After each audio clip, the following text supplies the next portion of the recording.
Hello बच्चों, मैं अनुराग वाशले स्वागत करता हूं आपका it is teacher YouTube channel की एक लेटेस्ट वीडियो सेशन के ऊपर। आज के इस वीडियो में हम बात करने वाले हैं चैप्टर फर्स्ट संबंध एवं फलन की एक्सरसाइज 1.2 के basic concept plus important examples के ऊपर।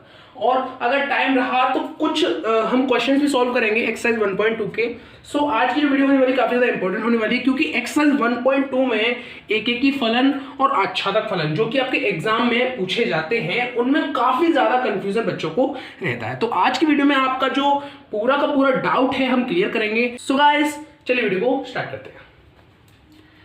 तो देखिए, सबसे पहले हम यहाँ पढ़ने वाले हैं फलनों के प्रकार। लेकिन सबसे पहले ये देख लो कि फलन क्या होता है, क्योंकि फलनों के प्रकार पढ़ने से पहले हमको ये जानना बहुत जरूरी है कि फलन क्या होता है। ठीक है, फलन। तो देखिए, फलन का मतलब होता है, मैं अगर आपको मैपिंग के थ्रू समझाने की कोशिश करूं, अगर आपके पास में कोई दो समुच्चय दे रखे हैं, ये समुच्चय ए है, ये समुच्चय बी है। इस समुच्चय में कुछ अवयव हैं जैसे ए, बी, सी, डी और ई। ठीक है, और इधर कोई अवयव है जैसे 1, 2, 3, 4। अब जैसे ए की जो मैपिंग है वो 1 से हो रही है, बी की जो मैपिंग है वो 2 से हो रही है, सी की जो मैपिंग है वो 4 से हो रही है, और डी की जो मैपिंग है वो 3 से हो रही है। ठीक है, एक एग्जांपल ये है। दूसरा एग्जांपल हम लेते हैं कि आपके पास फिर से कोई दो समुच्चय हैं, मान के चलो इस बार मानते हैं एक्स और वाई है। यहाँ पे आपके पास कोई अवयव है जैसे capital A, capital B, capital C है और कैपिटल डी। और वाई में आपके जो अवयव हैं वो हैं आपके इसे लेंगे यहाँ पे हम क्या लें, कुछ भी ले सकते हैं, 7, 8 एंड 3 ऐसे ले लेते हैं। ठीक है, अब ए की जो मैपिंग हो रही है, एक और ले लेते हैं यहाँ पे 4। ठीक है, अब ए का जो मान आ रहा है वो 7 आ रहा है। ठीक है, बी का जो मान आ रहा है वो 8 आ रहा है, सी का जो मान है वो 4 और डी का जो मान है वो 3। इस तरीके से कुछ वैल्यू हमको मिल रही है। तो देखिए, ऊपर वाले जो हमें दो समुच्चय दे रखे थे, मान के चलिए किसी फलन f जिसकी मैपिंग a से b में हो रही है उसके लिए सत्यापित है, उसके लिए एक फंक्शन दे रखा है। और दूसरा जो फलन है वो f जहाँ पे जो मैपिंग है वो x से y की ओर हो रही है, जो प्रतिचित्रण है वो x से y की ओर हो रहा है। ठीक है, ये चीज़ समझ में आई। तो पहले वाले केस में हमने क्या देखा कि समुच्चय a, देखिए समुच्चय a को बोलते हैं प्रांत, समुच्चय को बोलते हैं प्रांत, और समुच्चय बी को बोलते हैं सहप्रांत। ठीक है, ये चीज पे भी डिस्कशन करेंगे कि प्रांत क्या होता है, सहप्रांत क्या होता है और परिसर क्या होता है। ठीक है, अभी पहले से समझते हैं।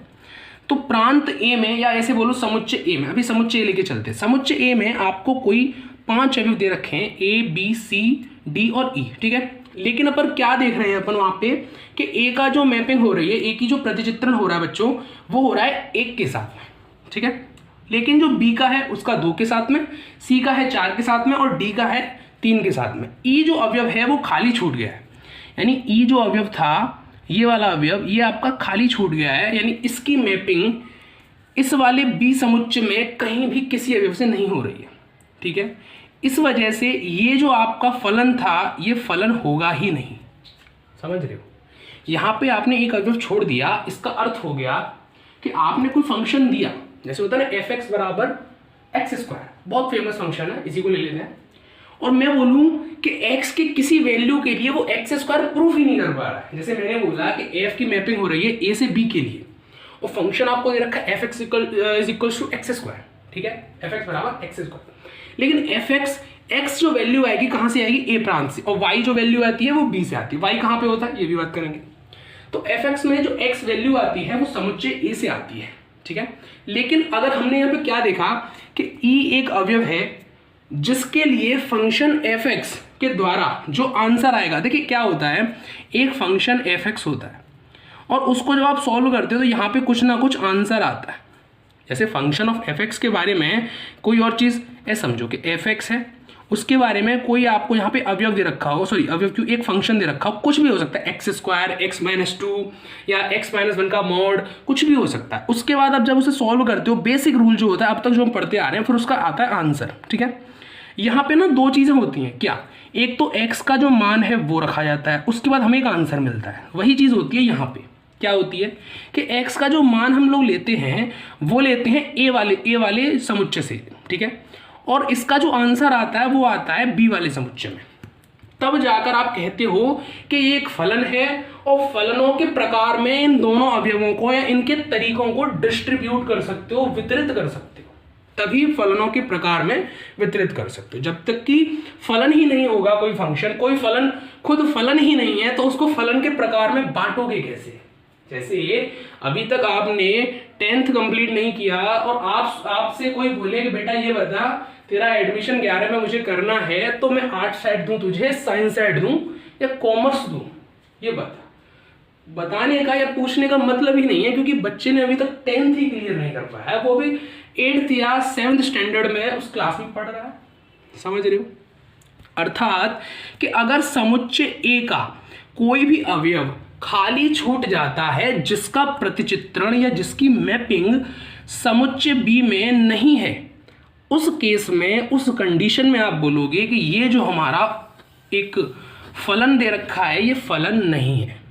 फलन जिसको हम लोग बोल रहे हैं वो फलन नहीं है, कोई समीकरण है, कुछ भी हो सकता है, बट फंक्शन नहीं हो सकता। अब जो दूसरा केस लिया था, यहां देखो, समुच्चय x के जितने भी अवयव हैं उन सब की मैपिंग समुच्चय y में हो रही है, यानी इधर के जितने भी अवयव हैं a b c d सब की मैपिंग इधर है। इसका मतलब ये एक फंक्शन है, ये एक फंक्शन है। अच्छा, अभी तुम बोलोगे कि क्या सर यहाँ पे अगर कोई अवयव खाली छूट जाए, जैसे इधर खाली छूट जाएगा तो फलन नहीं है, लेकिन अगर इधर छूट जाए कोई दिक्कत नहीं, उसके बारे में अभी हमने बात नहीं करी है। अभी हमने बात ये करी है कि फलन कौन सा होगा कि इधर कोई अवयव ना छूटना चाहिए उसमें।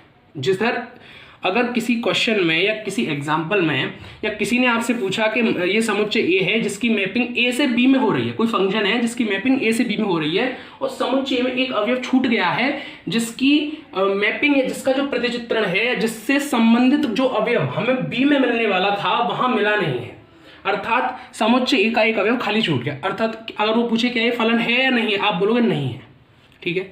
और अगर वो सभी अवयवों की, पहले वाले समुच्चय के अवयव जितने भी हैं उनकी मैपिंग या उनका प्रतिचित्रण दूसरे समुच्चय में हो रहा है, ठीक है, तब वो अगर पूछे कि फंक्शन है या नहीं, आप बोलोगे बिल्कुल है। ठीक है, समझ में आती है बात? ओके, अच्छा, तो ये समझ में आया हमें कि फलन इसे कहते हैं। अब हम चलते हैं फलनों के प्रकार के ऊपर। फलनों के प्रकार,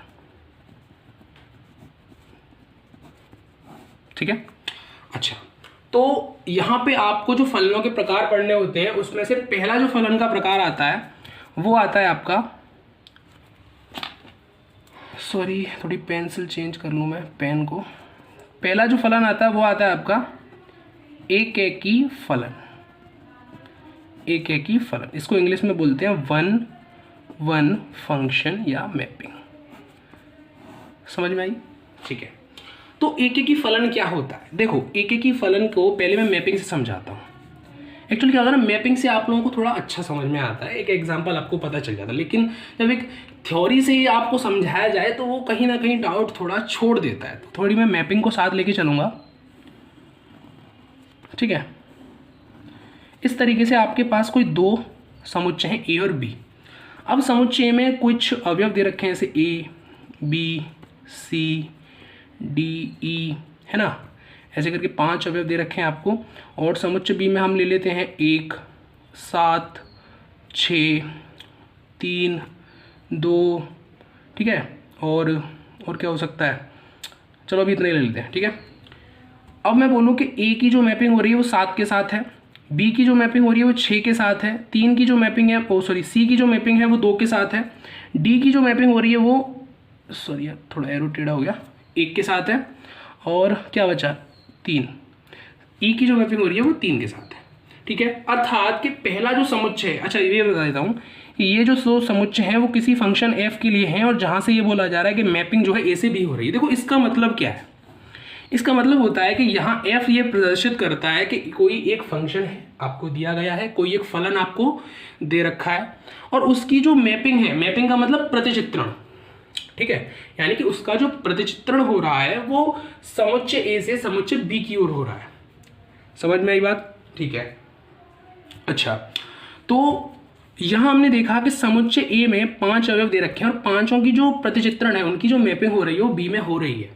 इसका अर्थ हो गया कि एक एक ही हमसे क्या कहना चाहता है कि अगर समुच्चय ए का जो प्रत्येक अवयव है वो दूसरे समुच्चय के किसी एक अवयव के साथ प्रत्येक एक अवयव के साथ यदि संबंधित है तो वो हमारा एकेकी फलन कहलाएगा।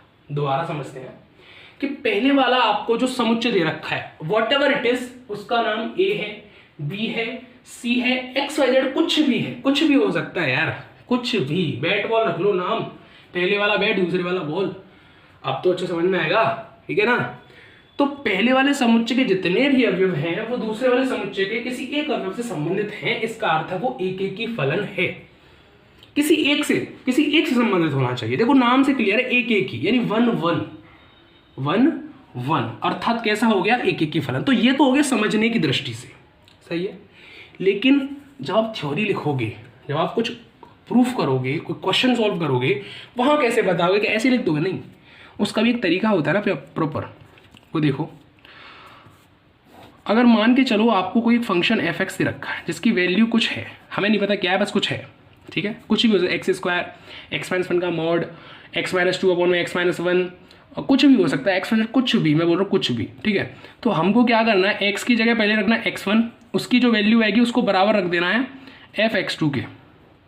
नहीं समझे होंगे, दोबारा बताता हूँ, थोड़ा समझा करो। सो अभी आपको क्या करना है कि एफ एक्स वन बराबर एफ एक्स टू, मतलब कि एफ एक्स आपको कोई फंक्शन दे रखा है, उस एफ एक्स फंक्शन में आपको करना क्या होगा, पहले तो x2 पुट करना होगा, x1 पुट करना होगा, पहले उस फंक्शन में x1 पुट करोगे, उसकी कोई वैल्यू आएगी, उसके बराबर रख दोगे किसके, जब आप उस फंक्शन में दोबारा x2 रखोगे। समझो, जैसे एग्जांपल के मैं ले लेता हूं कि एफ x1 की जगह यहां आपको दे रखा है एक्स स्क्वायर, ठीक है। तो पहले आप क्या करोगे, देखो यहां पे जब मैं x1 लिखा, इसका मतलब हो गया कि x की जगह आपको x1 रखना है, यानी इस फंक्शन में जितनी भी जगह x दे रखा है उस जगह आपको केवल और केवल x1 से उस x को विस्थापित कर देना, प्रतिस्थापित कर देना है, या फिर मैं वैसे बोलूँ चेंज कर देना है। तो देखो x1 लिखोगे तब यहाँ क्या आ जाएगा x1 स्क्वायर, और जब x2 लिखोगे तो यहाँ हो जाएगा x2 स्क्वायर। बस इतनी सी बात थी, है ना, वो छोटी सी बात, लेकिन बोलने के तरीके से वो कॉम्प्लिकेटेड हो जाती है, समझ रहे हो ना, ठीक है। तो आप एफ x1 बराबर एफ x2 लेके चलोगे और उसको नीचे सॉल्व करते हुए लेके आओगे और x1 बराबर x2 लाके प्रूफ कर दोगे। अगर आप ऐसा कर पाते हो, यानी क्वेश्चन को सॉल्व करते करते आप x1 = x2 लाकर सॉल्व कर पाते हो, तब तो आपका जो फलन होगा वो एक एक ही कहलाएगा। लेकिन नहीं सॉल्व कर पाते, उसका मतलब वो कैसा है, एक एक ही नहीं है। समझ में आई बात। आगे भी हम एग्जाम्पल्स लेंगे, उससे क्लियर करेंगे, कोई दिक्कत नहीं, ठीक है। अच्छा, तो ये था एक एक ही फलन, सही है बात, ठीक है। अब हम देखते हैं कि आच्छादक फलन क्या होता है, सही है। दूसरे फलन के ऊपर आ जाते हैं, आच्छादक फलन, ठीक है। आच्छादक फलन, तो आच्छादक फलन क्या होता है। अब देखो बच्चों को जो प्रॉब्लम आती है एक एक ही वो सॉल्व कर लेते हैं, एक एक ही जो है उसको मोस्टली वो लोग सॉल्व कर लेते हैं, लेकिन प्रॉब्लम कहाँ आती है, आच्छादक में। क्योंकि ये डाउट सबको रहता है कि भाई आच्छादक कैसे, किस तरीके से, कहाँ से सॉल्व करें, कोई फॉर्मूला होता है। भाई फॉर्मूला जरूरी नहीं कि हर एक चीज का हो, कहीं कहीं कॉन्सेप्ट लेके आपको चलना पड़ता है। फॉर्मूला कहीं पे आपको थोड़ा सा कंफ्यूज कर देगा, लेकिन कॉन्सेप्ट अगर आपके दिमाग में है आप कंफ्यूज नहीं होगे, समझ रहे हो ना। तो आच्छादक फलन कहता है कि अगर आपके पास में कोई दो समुच्चय हैं, हम मान लेते हैं कि हमारे पास में कोई दो समुच्चय हैं और पहले वाले में दे रखा है आपको capital A, capital B, capital C, capital D. यहाँ दे रखा है आपको क्या लोगे आप लोग, यहाँ पे कुछ भी ले लो, स्मॉल एक्स, वाई, जेड, ई, है ना, ये ले लेते हैं। आपने क्या देखा, अगर आप अब यहाँ पे आपको करना क्या होगा, ये समुच्चय ए हो गया, समुच्चय बी हो गया। देखो एक एक ही फलन में क्या होता है, दो समुच्चय आपको दे रखे होते हैं ए और बी। अब ए और बी में आप लोग जो मैपिंग करते हो वो करते हो ए से बी की ओर, यानी कि समुच्चय ए से समुच्चय बी की ओर मैपिंग की जाती है। यानी अगर आपको कोई फंक्शन दे रखा है, देखो मैपिंग का मतलब समझते हैं। अगर आपको कोई एफ एक्स दे रखा है फंक्शन और एफ एक्स बराबर कोई भी दे रखा है फंक्शन, जैसे लेट सपोज अपन ले लेते हैं x-2, सही है, x-2, तो x की जगह तुमने अगर 1 रखा तो आपको क्या मिलेगा, 1 - 2 बराबर -1। x बराबर अगर तुमने ऐसे ले लो, f बराबर अगर तुम 2 रखते हो x बराबर, तो यहाँ 2 - 2 क्या हो जाएगा 0। उसी तरह से f3 लोगे तो क्या आएगा 1, x के 4 रखोगे तो क्या आएगा 2। यानी x की वैल्यू चेंज करने पर y जो आंसर आ रहा था उसका वो चेंज हुआ, जो आंसर आ रहा था वो चेंज हुआ। अर्थात यहाँ पे जो वैल्यू मिलती है आपको a, उसमें आपको x मिलता है, और b में जो वैल्यू मिलती है वो आपको y मिलती है। x जो मान होता है उसका मतलब होता है कि x के किसी मान के लिए आपको फंक्शन ऑफ f(x) की वैल्यू क्या मिलेगी। यानी कि अगर आप फंक्शन ऑफ f(x) में x का मान रखते हो, तो x का मान रखने के बाद में आपको f(x) के द्वारा जो उत्तर मिलेगा, जो आंसर आएगा वो क्या मिलेगा, है ना। वो जो मान आएगा ना वो समुच्चय b या दूसरे वाले समुच्चय में आता है, समझ रहे हो, ठीक है। तो अब इसलिए हम क्या करते हैं, आच्छादक फलन में जो मैपिंग करते हैं ना वो उल्टी करते हैं। कैसे, x में जो भी हमको वैल्यू दे रखी है उसकी मैपिंग देखते हैं क्या पिछले किसी समुच्चय के अवयव से हो रही है, नहीं हो रही है। यानी वैसे तो हम लाइन को ऐसे खींचते थे आगे की तरफ, लेकिन यहाँ पीछे की तरफ खींचेंगे। यानी मान के चलो कि x की जो प्रतिचित्रण था वो पहले वाले समुच्चय में a से हो रहा है, y का जो प्रतिचित्रण है वो c से हो रहा है, z का जो प्रतिचित्रण है b से हो रहा है, और e का जो प्रतिचित्रण है वो d से हो रहा है, ठीक है। इस तरीके से आप निकालोगे आच्छादक फलन के लिए। तो ये तो हो गई मैपिंग। यानी मैपिंग में हम लोग क्या करते हैं, रिवर्स चलते हैं। रिवर्स मतलब व्युत्क्रमानुपाती तरीके से चलते हैं, उसके व्युत्क्रम को फॉलो करते हैं, ठीक है ना, व्युत्क्रम के तरीके से पीछे चलते हैं। यानी कि जो दूसरे वाला समुच्चय हमको दे रखा है उस समुच्चय के किसी अवयव को उठाएंगे और ये चेक करेंगे कि इस समुच्चय में जो आंसर या कोई डिजिट आ रही है, क्योंकि वो डिजिट क्या है, उस फंक्शन ऑफ f(x) का आंसर है जो कि x का मान रखने पर, कोई सा x का मान रखने पर प्राप्त हुआ है। यानी अब आप लोग क्या करोगे कि f(x) फंक्शन का मान देखो, दोबारा देखो, यहाँ पे एक चीज मैं बीच में बता दूं कि आच्छादक फलन में हम लोग क्या करते हैं कि f(x) को ना हमेशा y लेके चलते हैं, f(x) को हमेशा y लेकर चलते हैं। इसका मतलब क्या है वो समझते हैं। तो देखो अभी यहाँ मैं थोड़ा सा समझा रहा हूँ, यहाँ थोड़ा कान खोल के सुनना, ठीक है, आपका डाउट खत्म होने वाला है। फंक्शन ऑफ f(x) की वैल्यू दे रखी है, लेट सपोज x-2, इसी को ले लेता हूँ ऊपर वाले को, ठीक है ना। अब आपको करना क्या है, हमने क्या बोला कि फंक्शन ऑफ f(x) को हम y मानते हैं, फंक्शन ऑफ f(x) को हम क्या मानते हैं, y मानते हैं। तो f(x) बराबर जब x-2 है तो यहाँ पे y बराबर क्या x-2 नहीं होगा, ये बताओ।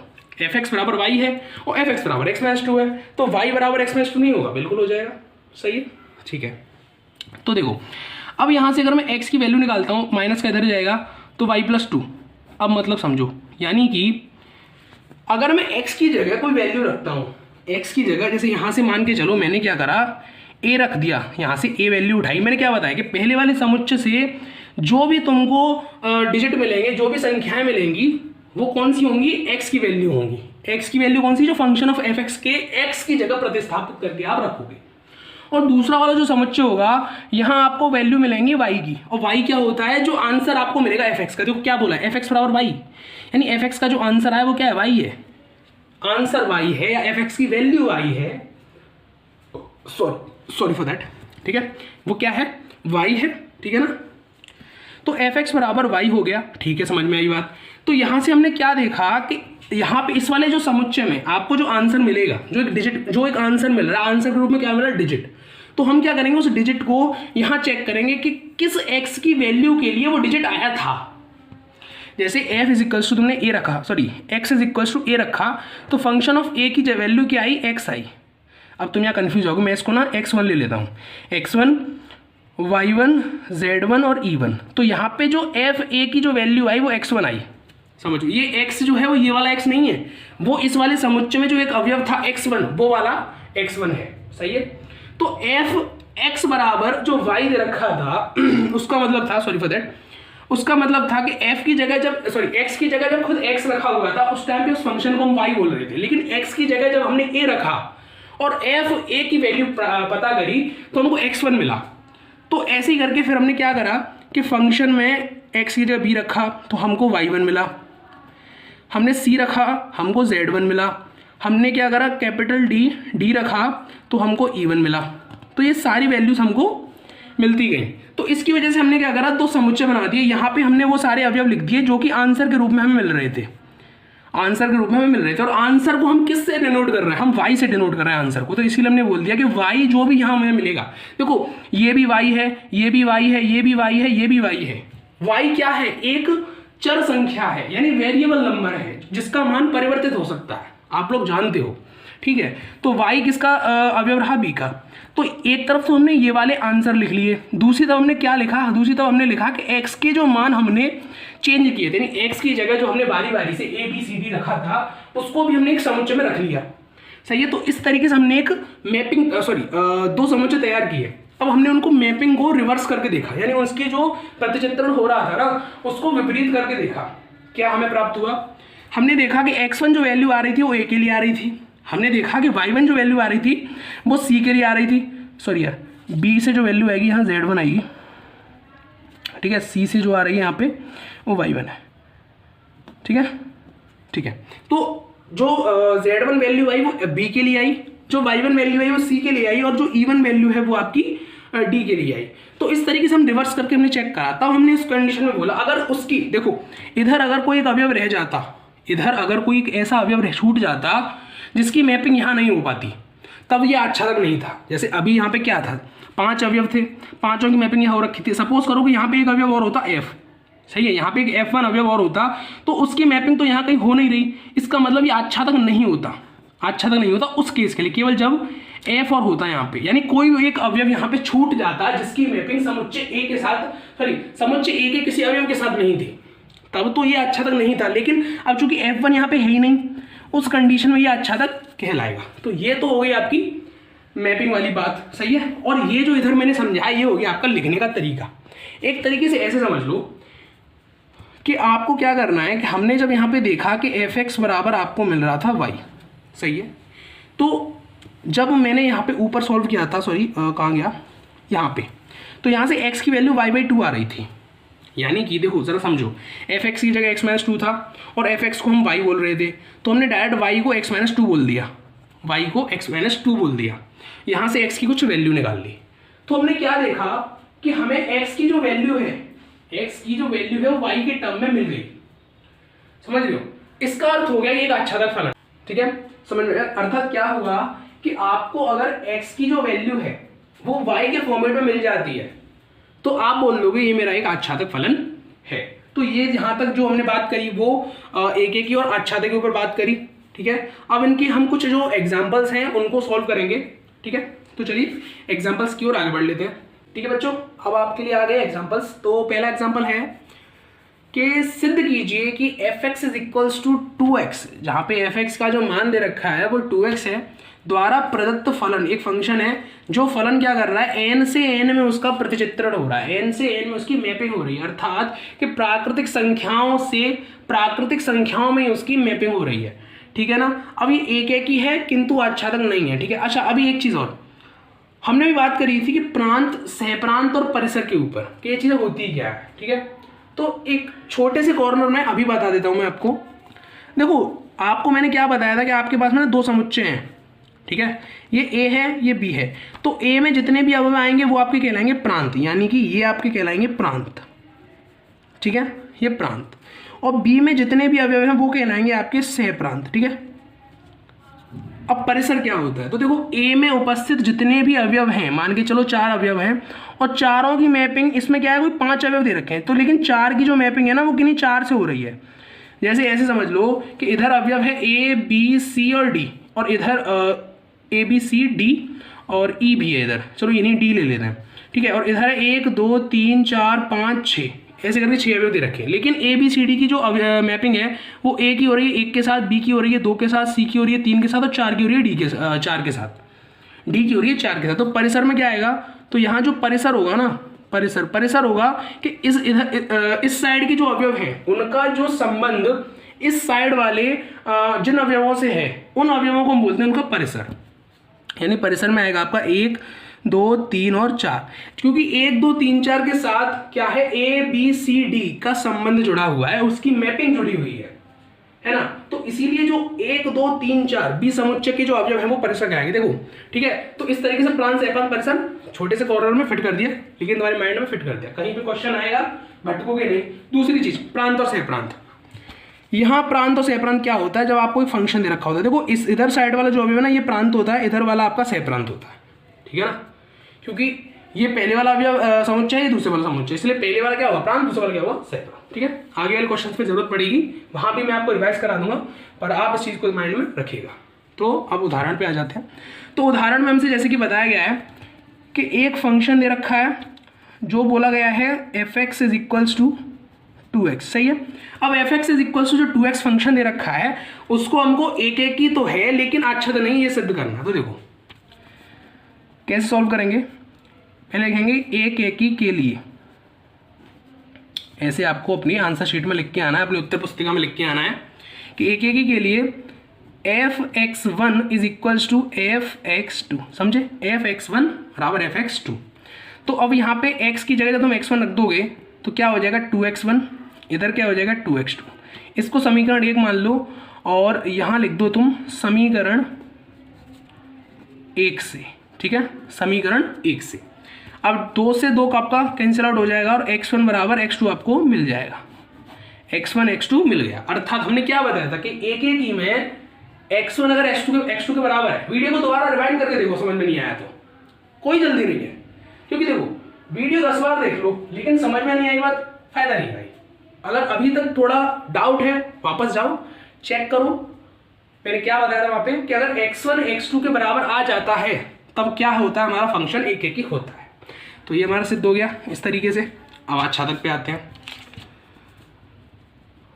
हम यहाँ लिखेंगे आच्छादक के लिए, यानी ऑन्टो के लिए लिखेंगे। तो ऑन्टो मैंने क्या बताया था कि जब हम फंक्शन दे रखा होता है f(x), उसको ना y के फॉर्मेट में लेके चलते हैं, यानी f(x) को y मानते हैं, अर्थात कि f(x) का जो आंसर आएगा, जो मान आएगा वो y आएगा, इस तरीके समझ लो, ठीक है। तो अब f(x) बराबर y आपको प्राप्त हुआ। अब f(x) की वैल्यू क्या दे रखी है, समीकरण 1 से अगर हम यहाँ पे लेके चलें, वो दे रखी है आपको 2x बराबर y हो जाएगा आपका, सही है। यहाँ आप लिख सकते हो समीकरण 1 से, ठीक है। समीकरण 1 से हमने क्या देखा कि f(x) की वैल्यू 2x थी, उसको हमने यहाँ पे f(x) से पुट कर दिया, 2x बराबर y आ गया। तो यहाँ से अगर मैं y की वैल्यू निकालूँ तो x/2 आ रही है, ठीक है।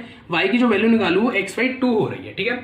अच्छा, अभी मैंने आपको थोड़ी देर पहले ये समझाया था कि अगर कभी आपको जो y का मान है वो सॉरी गाइस, एक छोटे से इशू की वजह से क्लास थोड़ी इंटरप्ट हो गई बीच में।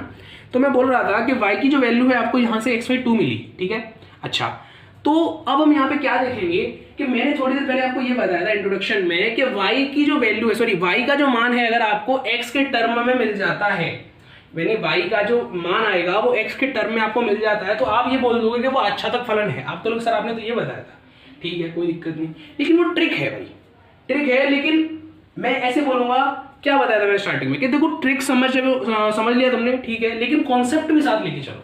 यहाँ वो ट्रिक काम नहीं करेगी, क्यों नहीं काम करेगी, देखो मैपिंग हमारी हो रही है n से n के लिए, यानी कि जो मैपिंग हुई थी हमारी वो n से n के लिए हुई है, यानी कि प्राकृतिक संख्याओं से प्राकृतिक संख्याओं के बीच हुई है।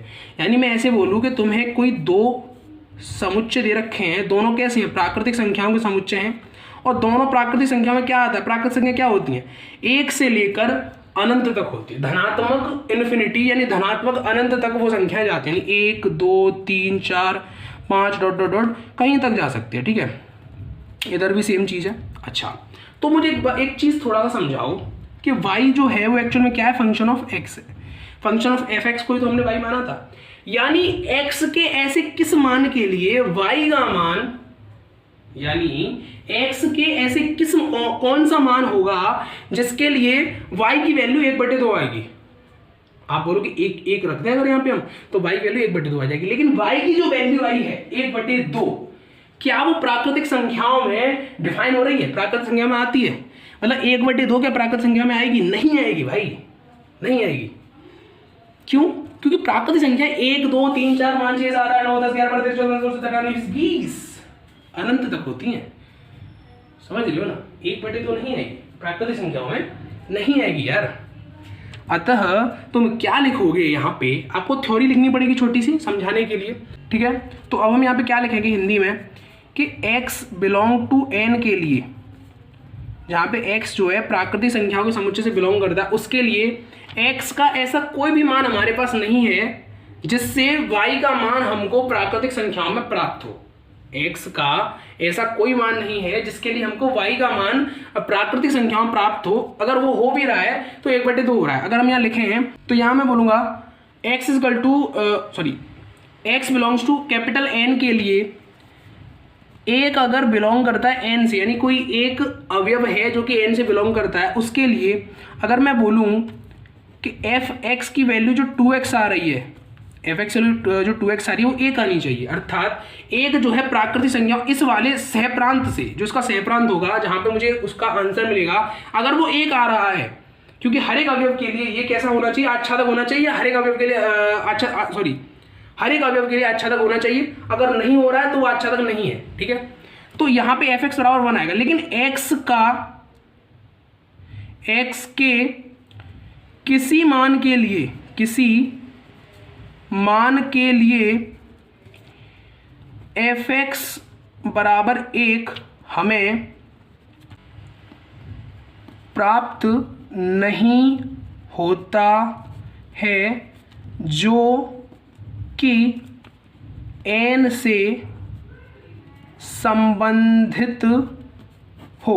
कहने का अर्थ क्या हो गया कि f(x) इक्वल्स टू 1 लाने के लिए हमारे पास x की ऐसी कोई वैल्यू नहीं है जो कि प्राकृतिक संख्याओं के समुच्चय से बिलोंग करती हो और f(x) का मान 1 लेकर आए, समझे, ठीक है। तो अब चलते हैं एग्जाम्पल नंबर 9 की ओर। तो गाइस ये है हमारा एग्जाम्पल नंबर 9। इसमें हमसे बोला गया है कि सिद्ध कीजिए कि एक फंक्शन है f(x) इक्वल टू 2x, यानी पिछले वाले क्वेश्चन से ही इसने फंक्शन उठा लिया है और बोला है कि ये जो फंक्शन है वो किस प्रांत और सह प्रांत में प्रतिचित्रित है, वो आपका रियल नंबर से रियल नंबर। कहने का मतलब हो गया कि वास्तविक संख्या से वास्तविक संख्या की ओर ही वो प्रतिचित्रित या मैपिंग में है, ठीक है। अब हमको ये दिखाना होगा कि ये जो है एकेकी भी है और आच्छादक भी है। चलिए दिखा लेते हैं, सॉल्व करते हैं क्वेश्चन को। तो देखिए सबसे पहले हमको फंक्शन में जो दे रखा है, फंक्शन ऑफ f(x) दे रखा है 2x, इसको इक्वेशन फर्स्ट मानेंगे अपन, सही है, ओके। अच्छा अब एक की बात करेंगे अपन, तो एक के लिए, ठीक है, एक के लिए अगर कोई भी डाउट है किसी भी तरीके का, आप कमेंट सेक्शन में लिख सकते हो। मैं आपके डाउट क्लियर करने की पूरी कोशिश करूँगा गाइस, ऐसा कोई बात नहीं है। देखो पढ़ रहे हो, पूछना चाहिए तुम्हें, शर्माने की जरूरत नहीं है, समझ रही हो ना, पूछ लेना, कोई दिक्कत नहीं, अपन बता देंगे यार। अब यहाँ पे एक के लिए अपन जानते हैं कि हम लोग क्या करते हैं कि f(x1) बराबर f(x2) लेकर चलते हैं हमेशा, ठीक है। अच्छा अब समीकरण 1 से मैं जानता हूँ, समीकरण 1 से यूँ कहो कि हम जानते हैं, अब तो आप भी जानने लगे। देखो f(x1) से अपन क्या करेंगे, 2x1 बराबर 2x2, और वही चीज़ है 2 से 2 कैंसिल और तो x1 बराबर x2। यानी कि देखो एक की में तो कोई समस्या हमें नहीं हुई, एक की तो आप भी कर लोगे, पता है बहुत ईजी चीज़ है। लेकिन आच्छादक में ही प्रॉब्लम आती है, वो थोड़ा सा कंफ्यूजन जो होता है हमारे बीच में पैदा कर देता है, हमारे और क्वेश्चन के बीच में। हम एक दूसरे की बातों को समझ नहीं पाते हैं और हमारे बीच में यारी दोस्ती हो नहीं पाती है। भाई जब दो लोगों के बीच में यारी दोस्ती नहीं होगी, उसकी वजह क्या होगी, उनकी मिसकम्युनिकेशन, उनके बीच में जो बातचीत है या तो हो नहीं रही है, हो रही है तो गलत हो रही है। मतलब हम क्वेश्चन समझ रहे हैं लेकिन गलत समझ पा रहे हैं, ऐसा भी तो हो सकता है। चलिए तो अब आच्छादक की बात करते हैं। आच्छादक, ठीक है, आच्छादक के लिए तो देखिए ये जो हमारा फंक्शन है वो कहाँ से कहाँ पे बिलोंग कर रहा है, तो मैपिंग कर रहा है r से r के लिए, यानी वास्तविक संख्याओं से वास्तविक संख्याओं में बिलोंग कर रहा है। यानी मैं बोलूँ कि इस तरीके से अगर आपके पास में कोई दो समुच्चय दे रखे हैं और यहाँ आप देखो कैसे हम अवयव लेंगे। देखो ये आपका रियल नंबर है, ये भी रियल नंबर, ये भी वास्तविक संख्या, ये भी वास्तविक संख्या। और वास्तविक संख्याओं में हम जानते हैं क्या क्या आता है, वास्तविक संख्याओं में हमारा पूर्णांक, आपके प्राकृतिक संख्याएं, आपकी परिमेय संख्याएं, आपकी अपरिमेय संख्याएं, ये सब आते हैं, ठीक है, और भी चीजें हैं, सब आते हैं। अच्छा अब आच्छादक के लिए सॉरी फॉर दैट, आच्छादक के लिए हम लोग बात कर लेते हैं। तो देखो आज तक के लिए हमने बोला था कि हम यहाँ पे जो एफ एक्स है उसको हमेशा वाई कंसीडर करके चलेंगे, वाई मान के ही आगे जो है हम बढ़ते चलेंगे, ठीक है। अच्छा, अब एफ एक्स की जो वैल्यू है हमें पता है समीकरण 1 से क्या है 2x, तो समीकरण 1 से y बराबर क्या हो जाएगा तुम्हारा 2x। अगर मैं यहाँ से x की वैल्यू को निकालता हूँ तो x बराबर मुझे मिलेगा y/2। क्या इतना समझ में आया होगा, ठीक है। अब x is equal to y/2 निकालने से सर आपका मतलब क्या है, आप लोग यही पूछोगे, ठीक है, पूछना भी चाहिए आपको। तो ज़रा एक चीज़ देखो, इसका मतलब क्या होगा कि x का मान जो y/2 आया है उस मान को यदि मैं f(x) में रखता हूँ, यानी f(x) बराबर 2x में x की जगह अगर मैं y/2 को रखता हूँ, पुट करता हूँ, तो मुझे एक ऐसा मान मिलना चाहिए जो कि मेरे सहप्रांत रियल नंबर में मुझे दिखाई दे। समझ रहे हो, जैसे ये मेरा होता है प्रांत, पहले जो लिखा होता है प्रांत और दूसरा वाला होता है सहप्रांत, ठीक है। ठीक है, परिसर क्या होता है वो बात कर चुके हैं, लेकिन अभी उसकी बात नहीं करनी, हमें क्वेश्चन की बात करनी है। मैंने बोला कि x की वैल्यू जो y/2 मुझे यहाँ मिली है, अगर मैं इस वैल्यू को इस फंक्शन ऑफ x में रखता हूँ, इस वाले में, ठीक है, तो x की जगह अगर मैं y/2 रखूँ तो मुझे यहाँ क्या मिलेगा, y/2 गुणा करूँगा मैं, जब कोई भी वैल्यू मिली, x की जगह y/2 रखा तो ये मुझे पता y से y कैंसिल हो जाएगा और y मिलेगा मुझे, ये पता है। सॉल्व नहीं करना है, देखो सॉल्व नहीं करना है, पहले कॉन्सेप्ट समझना है, बात समझनी है कि बोला क्या जा रहा है, क्योंकि देखो यहाँ फॉर्मूला नहीं मिलेगा, कॉन्सेप्ट फंस गया दिमाग में तो धड़ाधड़ क्वेश्चन कितने गिरते जाएंगे ना, पता नहीं चलेगा तुम्हें, फोड़ते जाओगे तुम क्वेश्चन को, वो टेंशन नहीं लेनी है, पहले कॉन्सेप्ट अपन को बात कर लेनी है। चलिए, तो x की वैल्यू जो y/2 यहाँ मिली है, ये वाली, ठीक है, ये वाली जो y/2 वैल्यू आपको मिली है, जब आप इस वैल्यू को ऊपर फंक्शन ऑफ f(x) में यहाँ रखोगे यहाँ पे, तो आपको ना यहाँ पे कुछ आंसर मिलेगा। अब जो वो आंसर यहाँ आपको मिलेगा ना, क्या वो आंसर आपको यहाँ सहप्रांत में मिलेगा या नहीं मिलेगा, क्योंकि मैंने बताया था कि इधर जो वैल्यू हमें मिलती है यहाँ पे लिखी हुई, वो सब हमारा आंसर होती है, यानी एक फलन को सॉल्व करने के बाद में उसका जो मान आएगा ना, मान जो आएगा, उसका उत्तर जो आएगा वो यहाँ मिलना चाहिए, और वो उत्तर x के किस मान के लिए आया है वो इधर मिलना चाहिए, है ना। तभी तो हम बोलते हैं मैपिंग। मैपिंग का मतलब भी क्या, प्रतिचित्रण।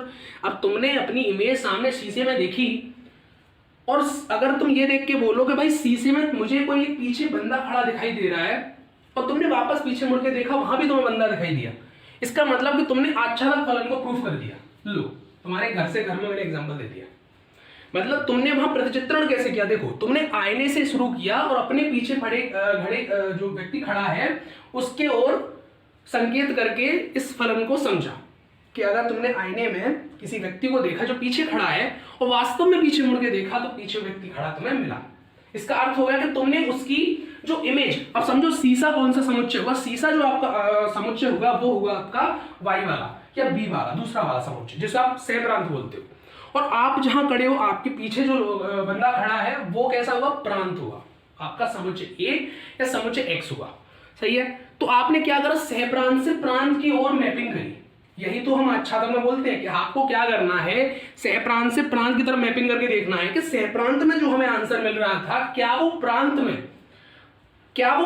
में वो मान उपस्थित है या नहीं है, मतलब सहप्रांत में जो हमें आंसर मिल रहा था उसका आंसर जिस वैल्यू की वजह से वो जो आंसर में मिल रहा था क्या वो वैल्यू प्रांत में उपस्थित है या नहीं है, हमको यही देखना होता था। और जब उसकी वैल्यू वहां उपस्थित होती थी, उसके हर एक अवयव की, सहप्रांत के हर एक अवयव की जब वैल्यू आपके प्रांत में उपस्थित होती थी, तब तुम बोलते थे कि ये जो मेरा फलन होगा आच्छादक होगा, ठीक है। तो f(x) से जो वैल्यू यहाँ मुझे मिलेगी ना, वो वैल्यू यहाँ होनी चाहिए, सॉरी ये जो वैल्यू मिलेगी वो यहाँ होनी चाहिए, ये तो ही एक के लिए, लेकिन यहाँ जो वैल्यू मिल रही है वो x के किस मान के लिए मिल रही है, वो x के y/2 मान के लिए तो मिल रही है। यानी अगर x का y/2 मान यहाँ मुझे मिलता है तब मैं बोलूंगा कि वो आच्छादक फलन कहलाया। क्यों कहलाया, क्योंकि पहले तो मैंने उसका जो आंसर था, देखो यहाँ मुझे आंसर क्या मिला था, 2x मैंने यहाँ लिखा, जैसे मैं सपोज करूँ यहाँ मैंने 2x लिखा, यहाँ लिखा y/2, यानी मैं ये जानता हूँ कि x के इस मान के लिए मुझे आंसर ये मिलेगा, अर्थात इसकी जो मैपिंग है वो यहाँ है। चलो एक एग्जाम्पल ले लेता हूँ कि अगर मैं यहाँ पे x की जगह 1 रखूँ, इस वाले इक्वेशन से बात कर रहा हूँ, x की जगह अगर मैं 1 रखूँ f1, तो मुझे आंसर क्या मिलेगा 2, अर्थात मैं यहाँ लिख दूंगा 1 और यहाँ लिख दूंगा 2, यानी 1 की मैपिंग 2 से हो रही है, समझ रहे हो? ये तरीका हुआ लिखने का कि अगर मुझे आंसर मिला 2, लेकिन किसकी वजह से मिला, x के जो एक मान है, x का जो एक वैल्यू ना, एक वाली, उसकी वजह से मुझे 2 आंसर मिला है। तो ये मेरा x हुआ, ये जो हुआ मेरा y हुआ 2 समुच्चय के लिए। ठीक है, हो गया, बात हो गई यहाँ पे। तो x की इस वैल्यू के लिए क्या फंक्शन ऑफ x में मुझे कुछ मान मिलेगा? बिल्कुल मिलेगा। अच्छा, अब क्या ये जो मान है, ये वाला मान जो आंसर है, वो सहप्रांत में उपस्थित है? उपस्थित है। अब मुझे इसका उल्टा करना है कि भाई यहाँ पे मुझे 2x वैल्यू मिल रही है। इसको प्रूफ करने के बाद में देखो, अब x के तुम y/2 रखोगे तो यहाँ y मिलेगा। ठीक है, ये सबको पता है। लेकिन मैं अभी इसको लेके चल रहा हूँ कि 2x जो है इसका आंसर है, क्योंकि फंक्शन ऑफ fx का जो आंसर है, यहाँ देखो 2x है, इसका जो मान है वो 2x है, जब तक तुम x की वैल्यू नहीं रख रहे हो। सही है, तो 2x जो मान है वो इसमें है, लेकिन क्या किस मान के लिए उपस्थित है? y/2 वैल्यू के लिए उपस्थित है। लेकिन अब मुझे कहाँ देखना है? मुझे ऊपर देखना पड़ेगा कि y/2 वैल्यू जो है क्या रियल नंबर में आती है। असली मुद्दा तो यहां फंसेगा भाई। y/2 जो वैल्यू है वो प्रांत में आती है या नहीं आती? बिल्कुल आती है बेटा, बिल्कुल आती है। कैसे आएगी? रियल नंबर में कौन कौन संख्याएं आती है? चलो मैं तुमसे पूछता हूं। आपकी पूर्णांक, आपकी परिमेय संख्या, आपकी परिमेय संख्या, आपकी प्राकृतिक संख्या, सभी आती है, जितनी भी है। समझ रही हो? तो ये जो आपकी वास्तविक संख्या है उसमें y/2 नाम की एक वैल्यू भी उपस्थित जरूर होगी, तभी तो वास्तविक संख्या है भाई मेरे। समझे बच्चे? समझ में आया? भाई आपकी जो y/2 वैल्यू है वो रियल नंबर में उपस्थित होगी, तभी तो रियल नंबर है। अतः ये जो हमारा फलन होगा वो एक ही तो होगा, यहां हमने प्रूफ कर दिया। वो हमारा आच्छादक भी कहलाएगा। ठीक है, अब हम यहां लिख देंगे कि इसको हम कुछ इस प्रकार से लिखते हैं, ये हमारा एक ही हो गया, आच्छादक हो गया। अब हम यहां लिखेंगे कि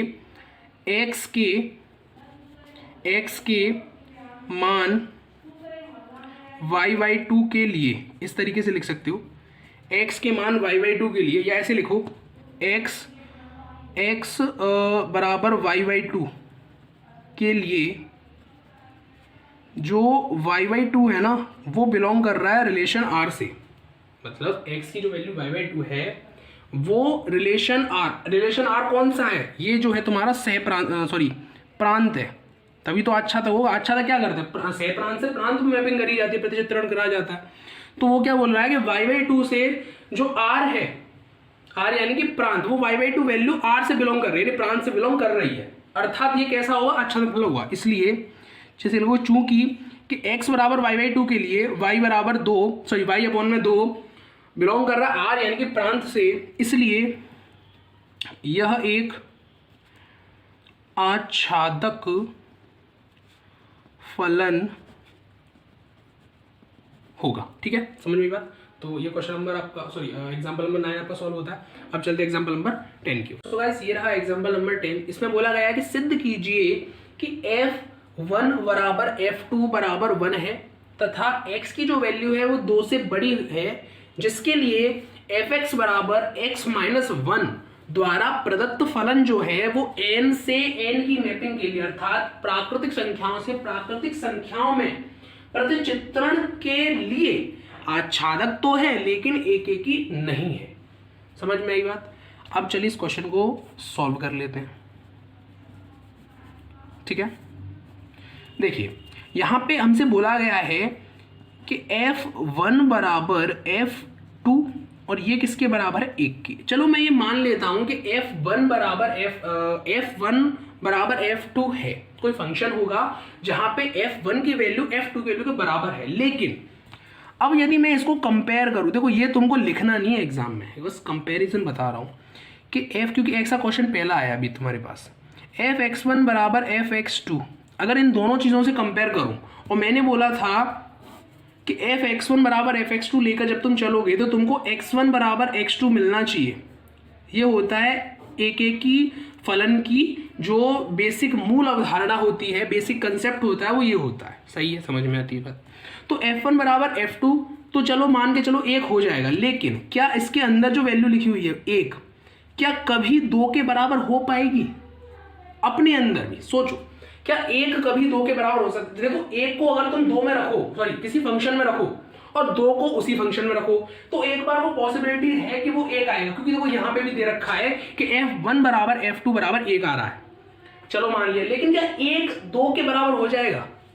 नहीं होगा मेरे भाई, नहीं होगा। इसका मतलब कि ये एक एक की फलन नहीं है। हम लिखेंगे कि एक एक की फलन तो भाई साहब ये नहीं है, एक एक की फलन नहीं है, सही है, एक एक की फलन नहीं है। अच्छा, अब हम आते हैं आच्छादक पर। आच्छादक के लिए, सही है, ये आपका था एक एक के लिए,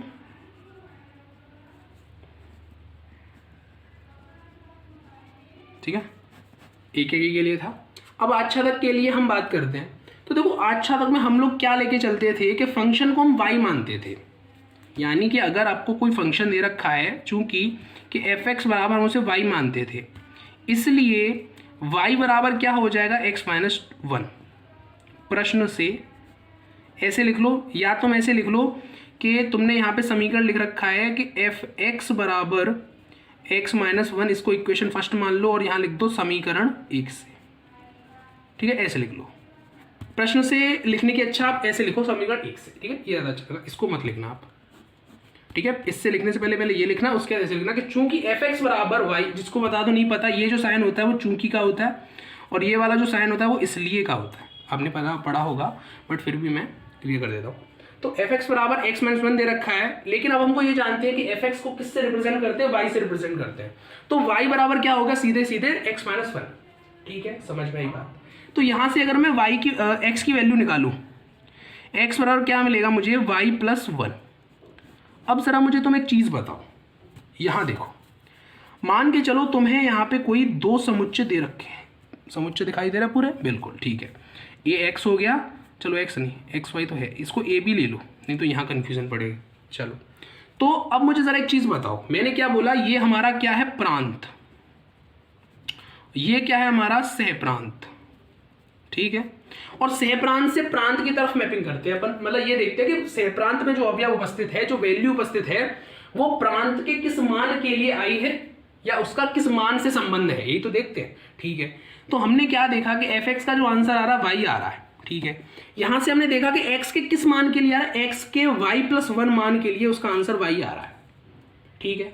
अच्छा, ये चीज और देखो कि ये जो दोनों अवयव थे वो कौन कौन सी संख्याएं थी, ये आपका प्राकृतिक संख्या थी, ये भी प्राकृतिक संख्या थी, और प्राकृतिक संख्या हमेशा 1 से शुरू होती हैं, 2 3 4 डॉट डॉट आगे तक कहीं भी जा सकती है, 1 2 3 4 डॉट डॉट कहीं तक जा सकती है, ठीक है, इनफाइनाइट तक जाती है आपकी, ठीक है। तो देखो x की वैल्यू मान के चलो तुम कि तुमने यहाँ पे जो आंसर लेके आए कि f(x) बराबर जो आंसर आया तुम्हारा y, वो एक प्राकृतिक संख्या आई है, जो तुम्हारी आंसर आया है वो प्राकृतिक संख्या आई है। अब प्राकृतिक संख्या की मैपिंग मुझे करनी है वापस इस वाले समुच्चय A में, इस वाले समुच्चय मतलब जो n समुच्चय दे रखा था मैं उसको A बोलूंगा, क्योंकि देखो ये भी n है ये भी n है, कंफ्यूज हो जाओगे, तो ऐसे समझ लो। तो मैं जब इस वाले समुच्चय में जहां मुझे आंसर y मिल चुका है, f(x) का जो आंसर आ रहा है वो मुझे y मिल चुका है, मैं उसकी मैपिंग वापस से जो प्रांत वाला समुच्चय उसमें जाके करूंगा और देखूंगा कि y जो आंसर आ रहा है वो x के किस मान के लिए आ रहा है। तो मुझे पता चला कि x का जो मान है y+1 होना चाहिए। तो भाई मुझे एक चीज बताओ, एग्जाम्पल के लिए तुम समझो कि y जो है एक्चुअल में 1 है, y जो है वो एक्चुअल में 1 है, हमने जस्ट एग्जाम्पल समझ लिया, 1 से छोटी तो कोई संख्या इस समुच्चय में है नहीं, ठीक है।